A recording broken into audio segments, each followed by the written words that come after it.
નમસ્કાર મિત્રો, વિવેકાનંદ ક્લાસીસની યુટ્યુબ ચેનલમાં લેક્ચર 3 માં તમારું હાર્દિક સ્વાગત છે।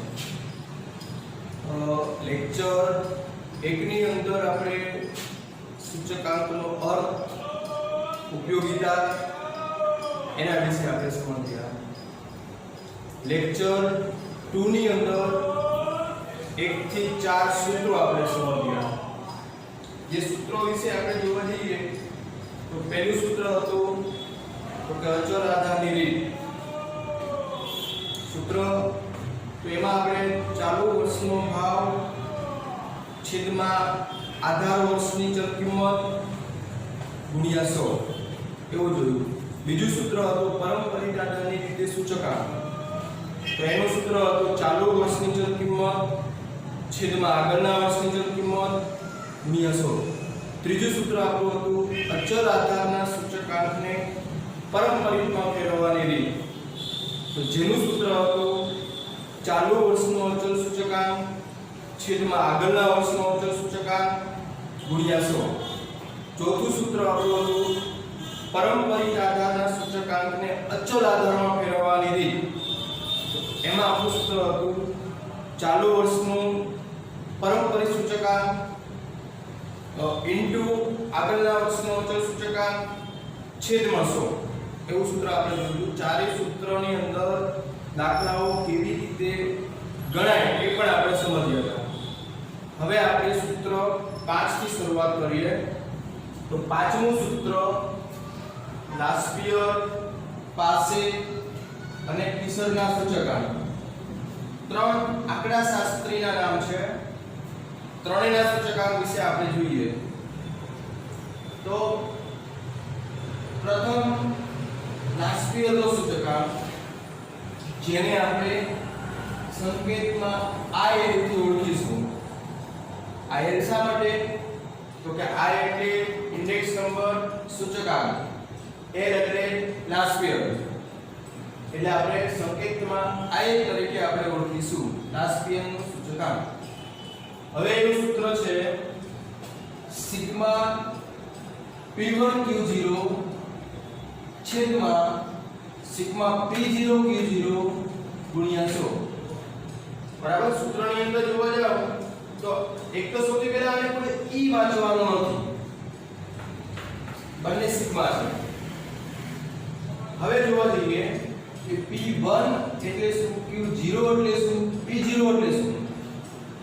તો P એટલે પ્રાઇસ, પ્રાઇસ એટલે ભાવ, Q એટલે ક્વોન્ટિટી મતલબ વપરાશ, જથ્થો। તો પ્રશ્ન થશે કે Q P1 એટલે શું, P0 એટલે શું, 1 અને 0 એટલે શું? તો એમાં આપણે જોવા જઈએ તો P1 મતલબ ચાલુ વર્ષ, 1 એટલે ચાલુ વર્ષ, 0 મતલબ આધાર વર્ષ, એટલે P1 એટલે શું થશે તો કે ચાલુ વર્ષનો ભાવ, P0 કે આધાર વર્ષનો ભાવ, Q1 આ સૂત્રમાં નથી પણ નીચે આપણને મળવાનું છે એટલે આપણે અહીંયા જોઈ લઈએ। તો Q1 એટલે તો કે ચાલુ વર્ષનો જથ્થો, 1 એટલે ચાલુ વર્ષ, Q એટલે ક્વોન્ટિટી, Q0 તો કે આધાર વર્ષનો જથ્થો। તો હવે આપણે સૂત્રની અંદર જોવા જાવ તો P1 છેદમાં P0, જો આ તો આપણને મળે છે કારણ કે આપણું સૂચકાંકનો મેઈન અર્થ કયો? તો કે ભૂતકાળની ચલ કિંમતને ચાલુ વર્ષ સાથે સરખાવવાથી જે ટકાવારી વધારો થાય એને સૂચકાંક કહેવાય। તો ભૂતકાળના જે ભાવ છે એને છેદમાં મૂકવા પડે, એને આપણે ચાલુ વર્ષ સાથે સરખાવવાના હોય, જેની સાથે સરખામણી કરવાની હોય તેને છેદમાં મૂકવા પડે। એટલે આપણે અહીંયા જોઈએ છીએ P1 છેદમાં છે, P1 ઉપર છે। સૂત્રની અંદર P0 ઉપર આવે, P1 નીચે આવે, એવું કદાપી બની શકે નહીં. સૂચકાંકનું સૂત્રમાં બની શકે નહીં, કારણ કે જેની સાથે સરખામણી કરવાની હોય હંમેશા છેદમાં આવે. તો ભૂતકાળના ભાવ છેદમાં જ આવે, કારણ કે આપણે ભૂતકાળની ચલ કિંમતને ચાલુ વર્ષ સાથે સરખાવવાની છે. તો પ્રશ્ન એ થશે કે Q0 તો કે લાસ્ટ યર એવું કહે છે કે આધાર વર્ષનો જથ્થો ને ધ્યાનમાં લઈ ચાલો. તો હવે પાસે ચાલુ વર્ષના જથ્થાને ધ્યાનમાં લઈ ચાલશે.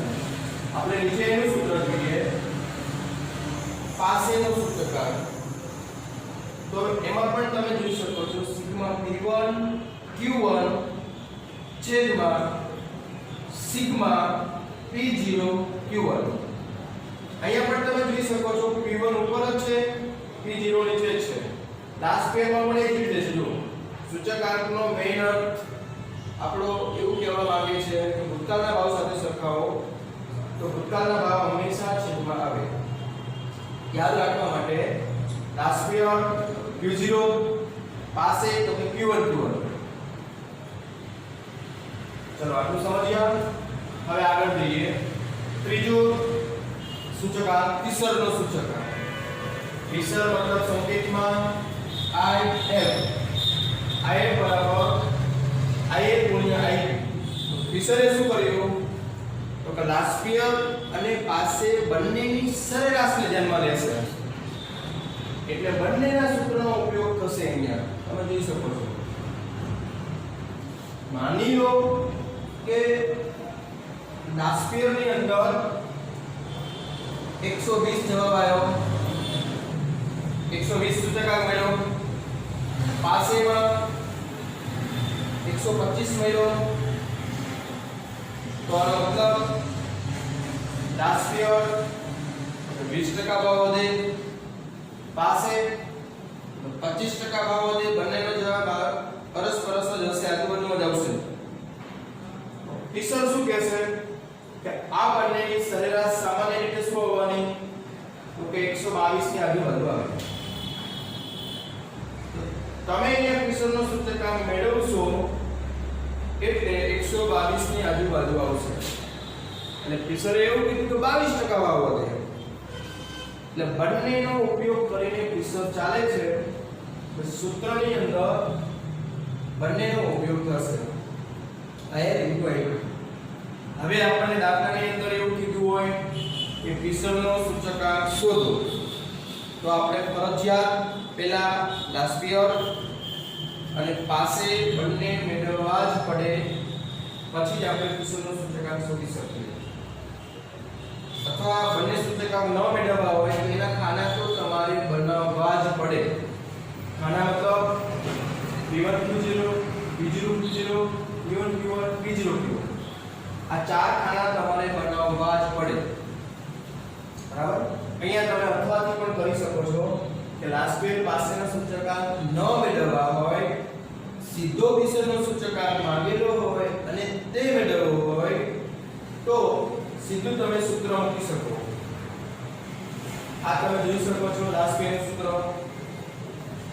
આ તમે જોઈ શકો છો પાસેનું સૂત્ર ઇન્ટુ 100. વર્ગમૂળની 12 100 રાખવાના છે. જો તમારે વર્ગમૂળની અંદર લેવો હોય તો અહીંયા તમે આ રીતે કરી શકો, કારણ કે બે શૂન્ય લાસ્ટ પેરના, બે શૂન્ય પાસે. એવી રીતના તમારે વર્ગમૂળની અંદર લેવું હોય તો તમે લઈ શકો છો. વર્ગમૂળ સરેરાશ કાઢવા માટે છે.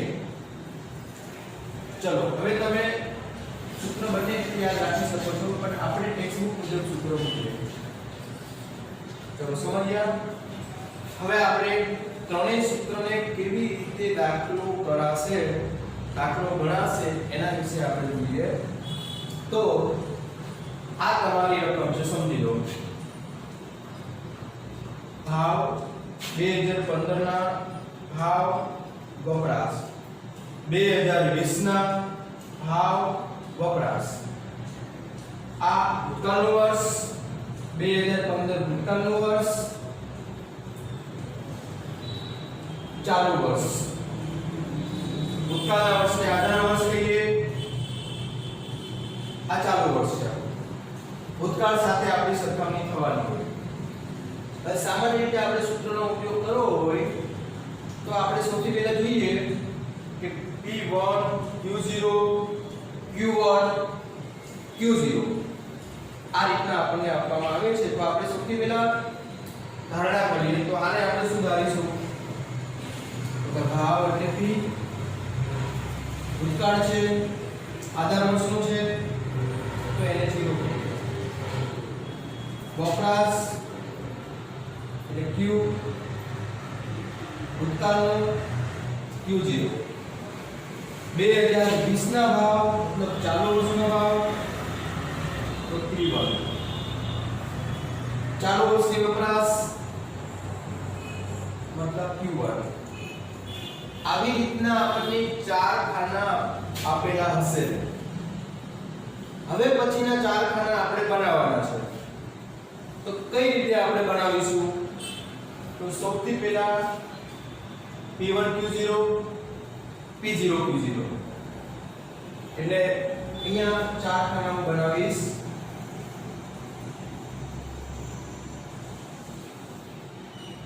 ચલો પ્રથમ તો P1 Q0 પછી P0 Q0 એટલે લાસ્ટ પેર કમ્પ્લીટ થશે. હવે પાસેના બંને ખાના બનાવીએ P1 Q1 P0 Q1. આ ચાર ખાના હંમેશા આવી રીતના જ બનાવવાના એટલે ભૂલ પડવાની શક્યતા બિલકુલ ઓછી બની જશે. પહેલા બંને રાષ્ટ્રીયના પછીના બંને પાસેના. ચલો હવે આપણે કેવી રીતના તો તમે સમજી શકો છો P1 Q0 P1 જોડે Q0 નો ગુણાકાર કરો તો અહીંયા P1 Q0 આ બંનેનો ગુણાકાર તો કે 72 થશે. એવી જ રીતના P1 Q0 નો ગુણાકાર કરીને અહીંયા આપણે બધાનો સરવાળો કરીશું એટલે આપણને સિગ્મા P1 Q0 નું ખાનું કમ્પ્લીટ થયું એટલે ઉપરનું ખાનું કમ્પ્લીટ થયું. પછી જઈએ P0 Q0 તો એમાં જોવા જાઓ તો આ બંનેનો ગુણાકાર કરતા જઈશું મતલબ 40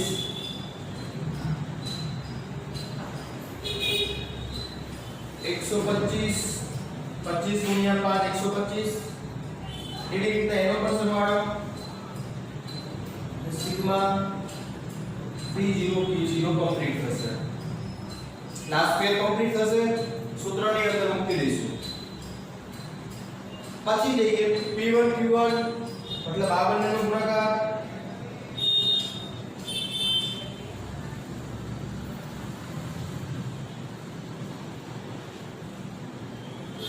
સોરી અહીંયા આપણે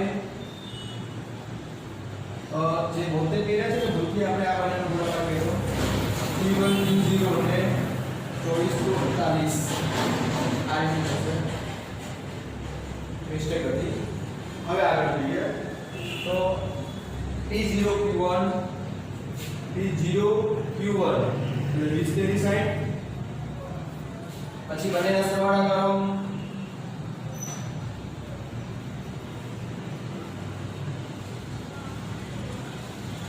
ચલો આવી રીતના આપણે ચાર ખાનાનો સરવાળો મળશે. જે ચાર ખાના આપણે સૂત્રની અંદર મૂકી દઈએ એટલે લાસ્ટ પેજ પાસે મળી જશે. ટીચર તો મળવાનું જ છે બરાબર. એટલે આ આપણે પાંચમા સૂત્ર વિશે ચર્ચા કરી બરાબર. તમારે સમજવું હોય કે આ શું દર્શાવે છે, આનો સરવાળો શું કહેવાય તો શું કહી શકીએ તો કે ચાલુ વર્ષનું કુલ ખર્ચ. આ શું થશે ભૂતકાળનો કુલ ખર્ચ. કુલ ખર્ચ શા માટે તો કે આપણે પાંચેય વસ્તુઓના ખર્ચના આપણે સરવાળા કર્યા એટલે કુલ ખર્ચ થયો. તમે અહીંયા એક પ્રશ્ન એવો થશે કે p સાથે q નો ગુણાકાર જ કેમ થાય? તો હંમેશા એવું સમજો કે ભાવ સાથે વપરાશનો ગુણાકાર કરવાથી આપણને ખર્ચ જાણવા મળે. સમજી લો આપણે આપણા ઘરની અંદર એક મહિનાની અંદર આપણે 15 કિલો ઘઉં વાપરતા હોય, 15 કિલો ઘઉં વાપરતા હોય એનો ભાવ મતલબ આ વપરાશ થઈ એનો ભાવ સમજી લો 1 કિલોના 20 રૂપિયા છે. 1 કિલોના 20 રૂપિયા છે. તો 15 કિલોનો ભાવ કેટલો થાય? તો ઘઉંનો ખર્ચ કેટલું થાય? તો આપણે કહી શકીએ કે 1 કિલોના 20 રૂપિયા. તો આપણે શું કરીશું? 15 ગુણ્યા 20 મતલબ 300 રૂપિયા, એટલે ઘઉંનો ખર્ચ 300 રૂપિયા થાય છે. મેં તમને શું સમજાવ્યું? તો ભાવ સાથે વપરાશનો ગુણાકાર કરવાથી શું જાણવા મળે? બરાબર, શું કહી શકીએ કે વપરાશ ઇન્ટુ ભાવ બરાબર ખર્ચ. એટલે હવે તમે સમજી શકો છો કે ભાવ સાથે વપરાશનો ગુણાકાર કરવાથી ખર્ચ જાણવા મળે. એટલે આપણું સૂત્ર P * Q કરેલું છે. કોઈ સૂત્ર તમને ક્યારે આવું નહીં બને કે P1 P0 Q1 આવું સૂત્ર કદાપી નહીં બને. શા માટે? કે બે ભાવના ગુણાકાર કરવાથી કોઈ જ પ્રકારનું અર્થઘટન થઈ શકે નહીં. સમજી લો આ પેનનો ભાવ 25 રૂપિયા છે, ડસ્ટરનો ભાવ 20 રૂપિયા છે. તો 25 ગુણ્યા 20 500 રૂપિયા થયું. એનો અર્થઘટન શું થવાનું? તમે કંઈ જ કરી શકતા નથી અર્થઘટન. બે ભાવના ગુણાકાર કરવાથી કોઈ પ્રકારનું અર્થઘટન થાય નહીં. એટલે કોઈ દિવસ બે ભાવના ગુણાકાર ન થઈ શકે. એટલે કે આપણે સમજી શકીએ છીએ કે P1 * Q0 કરેલા છે. અને આપણે સમજવું હોય તો શું કહી શકીએ? તો કે P1 એટલે ચાલુ વર્ષનો ભાવ, જથ્થા જોડે ગુણાકાર કરેલો તો ચાલુ વર્ષનો ખર્ચ કહેવાય. કુલ ખર્ચ સિગ્મા છે મતલબ કુલ ખર્ચ. અહીંયા આપણે કહીએ કે અહીંયા અર્થઘટન કેવું આપણને મળે છે? તો કે ઘઉંનો ખર્ચ 300 રૂપિયા છે. અહીંયા અર્થઘટન કેવું મળશે? તો કે ચાલુ વર્ષનું કુલ ખર્ચ. 5 વસ્તુ આપેલી હોય તો પાંચેય વસ્તુનો તમે સરવાળો કરવાના છો. એટલે 5 વસ્તુનું ચાલુ વર્ષનું ખર્ચ કહેવાય. આનો અર્થઘટન કેવું થશે? તો કે ભૂતકાળનું કુલ ખર્ચ એવું અર્થઘટન થશે. અને ભૂતકાળનો ખર્ચ નીચે ગયો, ચાલુ વર્ષનું કુલ ખર્ચ ઉપર આવ્યું. આપણો સૂચકાંકનો જે મેઈન આપણો અર્થ છે એ મુજબ જ આપણે સમજી શકીએ છીએ. તમે જોઈ શકો છો. બરાબર, અહીંયા પણ એ જ રીતના છે. જુઓ, ચાલુ વર્ષનો ભાવ અને ચાલુ બંનેનો ગુણાકાર કરવાથી શું મળે? ચાલુ વર્ષનો કુલ ખર્ચ. P0 જોડે તમે ગુણાકાર કર્યો તો ભૂતકાળનો કુલ ખર્ચ. એટલે ભૂતકાળનો ખર્ચ હંમેશા નીચે જ જશે. તમે સિગ્મા કરો છો મતલબ કુલ ખર્ચ કરો છો. ચલો, એટલે રાષ્ટ્રીય પાસે વિશ્વનો સૂચકાંક તમારો 5 માર્કનો દાખલો થઈ શકે. કમ્પલસરી હશે 5 માર્કનો દાખલો રાષ્ટ્રીય પાસે વિશ્વ. ચલો આપણે સમજ્યા. હવે આપણે છઠ્ઠા સૂત્ર વિશે સમજીએ.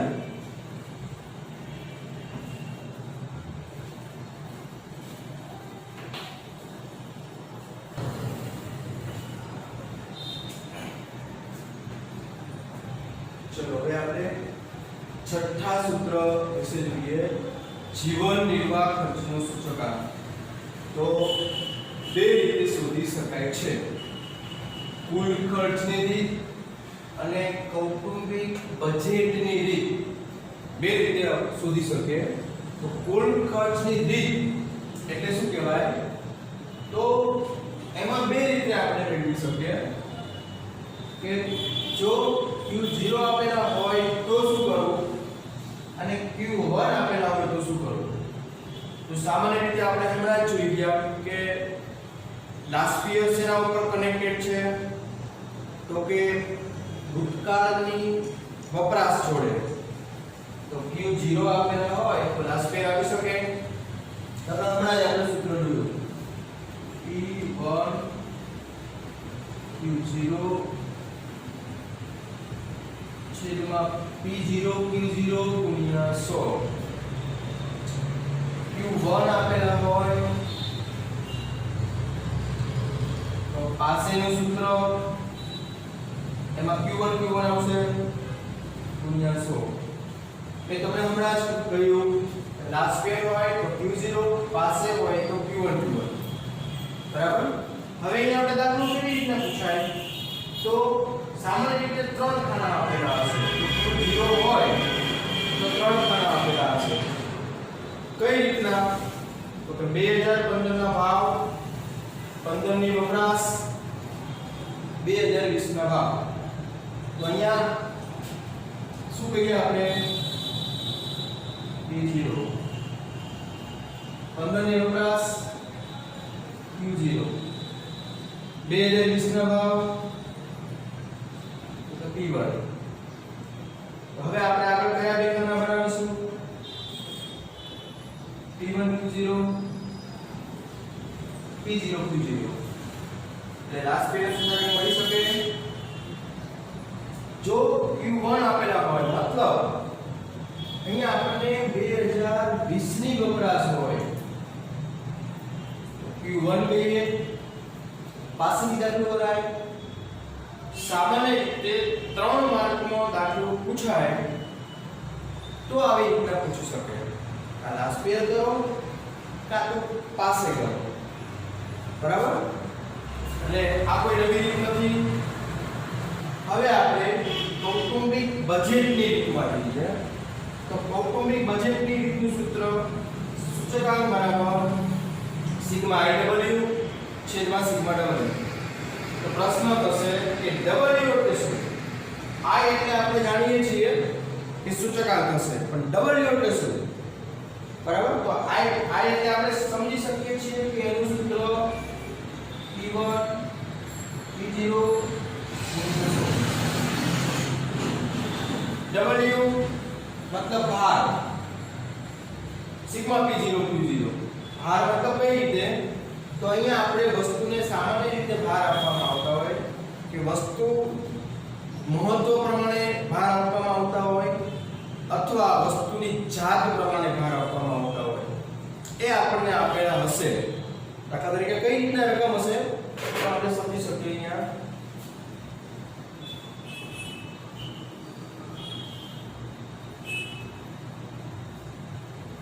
સમજી લો વચ્ચે ભારનો ખાનું છે. તો અહીંયા આપણે કોઈ પણ અંક આપેલા હશે 2 5 3 4 7 કોઈ પણ અંક આપેલા હશે. વસ્તુના મહત્વ પ્રમાણે આપેલા હોય કે D વસ્તુનું મહત્વ કરતા E વસ્તુનું મહત્વ વધારે છે તો એને 7 અંક આપેલો છે. એના પછીનું મહત્વ તો કે B વસ્તુનું છે. એના પછીનું તો કે 5 પછી 4 એટલે D વસ્તુનું છે. એટલે વસ્તુના મહત્વ પ્રમાણે ભાર આપવામાં આવે મતલબ જુદા જુદા અંક આપણને આપેલા છે. ક્યારેક વસ્તુની જાત પ્રમાણે ભાર આપવામાં આવતો હોય. વસ્તુની જાત મતલબ કે વસ્તુ એની બે જાત પસંદ કરેલી છે. સમજી લો ઘઉં, તો ઘઉંની અંદર 2 કે 3 કે 4 જાત આપણને મળતી હોય. ટુકડી ઘઉં, દેશી ઘઉં, એવી રીતના આપણને 3-4 જાત મળતી હોય આપણને. તો એવી રીતના જાત પ્રમાણે ભાર આપવામાં આવતા હોય. તેલની અંદર જોવા જાવ તો સિંગ તેલ, કપાસિયા તેલ, તલનું તેલ, એવી રીતના 3-4 જાત મળતી હોય તો એના જાત પ્રમાણે ભાર આપવામાં આવતો હોય. એ આપેલા હશે, આપણે જોવાનું નથી, એ આપેલા હશે. ખાલી આપણે એ સમજીએ કે ભાર એટલે શું કહેવાય? તો કે વસ્તુની મહત્વ પ્રમાણમાં ભાર આપવામાં આવે અથવા વસ્તુની જાત પ્રમાણે ભાર આપવામાં આવતા હોય છે, બે રીતે ભાર આપવામાં આવતા હોય છે, બરાબર. એટલે W એટલે આપણને રીડિંગ આપેલું હશે, આપણે દાખલો આ રીતે કરી શકીએ. હવે સમજી લો દાખલો આપણે કરવો હોય તો કેવી રીતના થશે.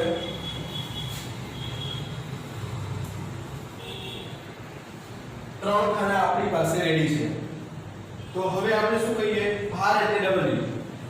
કયા ખાનાની જરૂર પડશે? તો સૌથી પહેલા તમે કહી શકો I, પછી તો કે W, પછી તો કે IW નો ગુણાકાર. સમજો પ્રથમ ખાનો I બનાવવો પડશે, પછી W બનાવવો પડશે, પછી IW નો ગુણાકાર કરો અને W નો સરવાળો કરશો, બરાબર. તો કઈ રીતે? તો કે I નું સૂત્ર આપણી પાસે છે P1/P0 ગુણ્યા 100. W કઈ રીતના? તો P0 Q0. હવે સમજી શકો છો P1/P0 એટલે કે P1/P0 ગુણ્યા 100. એવી રીતના તમે ખાના બનાવશો. પછી આના I ના સરવાળાની જરૂર નથી. W નું ખાનું બનાવશો P0 Q0, એવી રીતના બંનેના ગુણાકાર કરો, પછી સરવાળો કરો એટલે નીચેનું કમ્પ્લીટ થશે. પછી સમજો IW, I અને W બંનેના ગુણાકાર કરો, છેલ્લે સરવાળો કરો તો ઉપરનો કમ્પ્લીટ થશે. એટલે આવી રીતના આપણે કૌટુંબિક બજેટથી દાખલો કરી શકીએ. પછી આપણું સૂત્ર આવે છે વાસ્તવિક વેતન. વાસ્તવિક વેતન મતલબ તો કે વેતન છેદમાં જીવન નિર્વાહનો સૂચકાંક ગુણ્યા 100. વાસ્તવિક રીતે વેતન કેટલું હોવું જોઈએ એ આપણને દર્શાવશે. જીવન નિર્વાહ ખર્ચના પ્રમાણમાં વેતન કેટલું મળે છે એ તમને જાણવા મળશે. એટલે વાસ્તવિક વેતનમાં બીજું કંઈ કરવાનું નથી, ખાલી માત્ર ને માત્ર આપણે સૂત્ર મૂકવાનું છે. સમજી લો બે ખાના રેડી છે આપણી પાસે.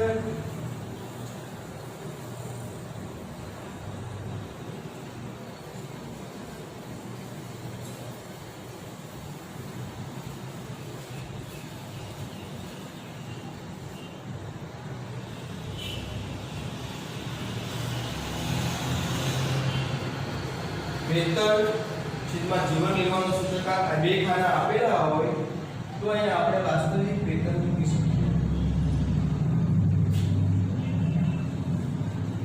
વેતનના છેદમાં જીવન નિર્વાહનો સૂચકાંક ગુણ્યા 100 એમ કરીને આપણે ખાનું બનાવીશું. એટલે સૂત્ર બિલકુલ સરળ થયું.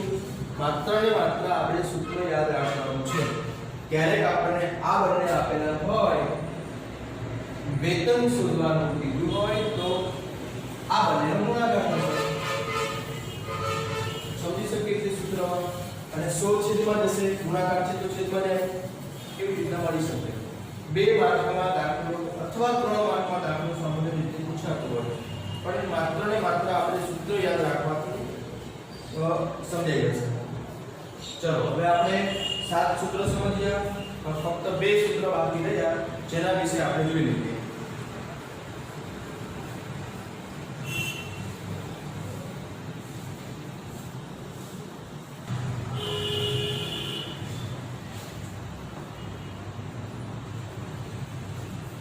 ચલો હવે આપણું 8મું સૂત્ર નાણાંની ખરીદ શક્તિ. એટલે સૂત્ર છે 1 છેદમાં જીવન નિર્વાહનો સૂચકાંક ગુણ્યા 100. માત્ર ને માત્ર આપણે સૂત્ર મૂકવાનું છે, બીજું કંઈ જ કરવાનું નથી. ખાલી સૂત્ર યાદ હોવું જોઈએ. 2 માર્કમાં દાખલો પૂછાઈ શકે, બરાબર. પછી 9મું સૂત્ર ફુગાવાનો દર. એમાં ચાલુ વર્ષનું જથ્થાબંધ સૂચકાંક માઈનસ આગળના વર્ષનું જથ્થાબંધ ભાવનું સૂચકાંક છેદમાં આગળના વર્ષનું જથ્થાબંધ ભાવનું સૂચકાંક ગુણ્યા 100. આમાં પણ આપણે ખાલી માત્ર ને માત્ર સૂત્ર મૂકવાનું છે, બીજું કંઈ જ કરવાનું નથી. સમજો કે આંકડા આપણને કાપી મૂકું છું, જો આ રીતે હોય તો બરાબર 2 ચાલુ વર્ષનો જથ્થાબંધ ભાવનો સૂચકાંક 120 110 સમજી લો આવી રીતના આપણે કરીએ એટલે ફુગાવાનો દર આપણને અહીંયા મળશે. ફુગાવાનો દર આપણે શોધવાનો હતો એટલે મેં બે કાઢી નાખ્યા કે આપણે એ શોધવાનો છે એટલા માટે. આવી રીતે મૂકી શકો. ક્યારેક આપણને એવું બને કે ચાલુ વર્ષનો જથ્થાબંધ ભાવનો સૂચકાંક શોધવાનો હોય, ફુગાવાનો દર આપેલો હોય, તો આપણે શું કરશું? સમજી લો ફુગાવાનો દર 2 છે, આ આપણી પાસે નથી, આ આપણે શોધવાનો છે. તો શું કરી શકીએ? તો કે ચાલુ વર્ષનો જથ્થાબંધ ભાવનો સૂચકાંક x ધારી લો. હવે આનું કેલ્ક્યુલેશન કરવાથી આપણને કેવી આન્સર મળે? શું કરીશું? આ બંનેનો ગુણાકાર થશે, ક્રોસ ગુણાકાર. અહીંયા આપણે સમજી શકીએ 220 બરાબર x માઈનસ 110 ગુણ્યા 100 આવી રીતના મળશે. હજી આપણે કહી શકીએ કે 100 ને આપણે છેદમાં લઈ શકીએ અથવા બે રીતે સાથે રૂપ આપી શકો છો. x જોડે ગુણાકાર કરો તો આ રીતે થશે. જો 100x માઈનસ 110 નો અહીંયા 100 જોડે ગુણાકાર કરો. હવે આનો સાથે રૂપ આપણે આપીશું તો 11000 ને આ બાજુ લાવશું પ્લસ 220 તો છે જ 100x પછી આ બંનેનો સરવાળો કરો અને 100 વડે ભાગી નાખો એટલે x ની કિંમત મળે છે જે આપણો ચાલુ વર્ષનો જથ્થાબંધ ભાવનો સૂચકાંક કહેવાય. બરાબર. ત્યારે આપણને એવું બને કે આગળના વર્ષનો જથ્થાબંધ ભાવનો સૂચકાંક નથી આપેલો એ પણ શોધાઈ લો. બરાબર. એટલે કેવી રીતના આપણે આ સૂત્રનો ઉપયોગ કરી શકીએ છીએ? બરાબર. હવે આપણે નવું સૂત્ર આપણે જોઈ ગયા. હવે નવું સૂત્ર આપણે કેવી રીતના દાખલા ગણાય એના વિશે આપણે સમજીએ. તો નવું સૂત્ર તમારી નજર સામે પાકા હોવા જોઈએ તો આપણને કોઈ જગ્યાએ આપણે અટકવાના નથી. હવે આપણે આગળ કેવી રીતે સ્ટાર્ટ કરીશું? તો દરેક સૂત્ર મુજબ આપણે મેથડ બનાવીશું.